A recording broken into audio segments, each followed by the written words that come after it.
સુરતના વેસુમાં hit and રનની ઘટનામાં બાળકનું મોત થયું છે। અજાણ્યા કાર ચાલકે સ્કૂટી સવાર પરિવારને અડફેટે લીધો।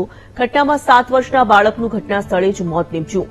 અકસ્માતમાં ઘાયલ નીતાબેન રાજગુરુને સારવાર માટે ખસેડવામાં આવ્યા। પોલીસે અજાણ્યા કાર ચાલક સામે ગુનો નોંધીને તપાસ હાથ ધરી। હિટ એન્ડ રનની ઘટના સુરતના વેસુથી સામે આવી રહી છે અને હિટ એન્ડ રનની આ ઘટનામાં એક બાળકે જીવ ગુમાવ્યો છે। અજાણ્યા કાર ચાલકે સ્કૂટી સવાર પરિવારને અડફેટે લીધો હતો અને આ હિટ એન્ડ રનની ઘટનામાં 7 વર્ષના બાળકનું ઘટના સ્થળે જ કમકમાટીભર્યું મોત નીપજ્યું છે। અકસ્માતમાં તેની માતા નીતાબેન રાજગુરુ ઘાયલ થયા હતા, જેઓને સારવાર માટે હાલ તો ખસેડવામાં આવ્યા છે। પોલીસે અજાણ્યા કાર ચાલક સામે ગુનો નોંધીને તપાસ હાથ ધરી છે। તો હિટ એન્ડ રનની ઘટનાઓ અટકવાનું નામ નથી લઈ રહી।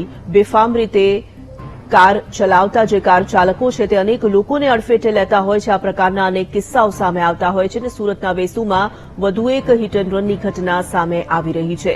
અજાણ્યા કાર ચાલકે સ્કૂટી સવાર પરિવારને અડફેટે લીધો હતો અને તેમાં 7 વર્ષના બાળકનું ઘટના સ્થળે જ મોત થયું હતું। અકસ્માતમાં ઘાયલ નીતાબેન રાજગુરુને હાલ તો સારવાર માટે ખસેડવામાં આવ્યા છે, પરંતુ એક માતાએ પોતાના વહાલસોયા બાળકને ગુમાવ્યો છે। આ હિટ એન્ડ રનની ઘટનામાં જે કાર ચાલક હતો તે તો હાલ ફરાર થઈ ગયો છે। તેને શોધવા માટેની તજવીજ હાથ ધરાઈ છે। સંવાદદાતા શૈલેષ ત્રિવેદી ફોનલાઈન પર જોડાઈ ચૂક્યા છે। શૈલેષ, હિટ એન્ડ રનની ઘટના સુરતના વેસુથી સામે આવી રહી છે, જેમાં 7 વર્ષના બાળકનું ઘટના સ્થળે મોત નીપજ્યું છે। શું અપડેટ્સ છે અને કઈ દિશામાં કાર્યવાહી હાથ ધરવામાં આવી છે?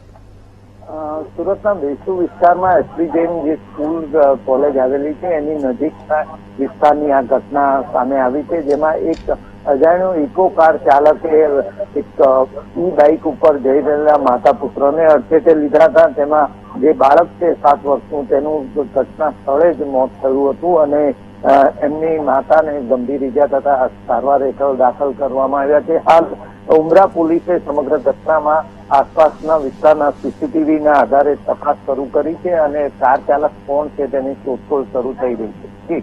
જી શૈલેષ, આપ જોડાયેલા રહેજો। તો સુરતથી સામે આવી રહ્યા છે આ સમાચાર, સુરતના વેસુ વિસ્તારની આ ઘટના।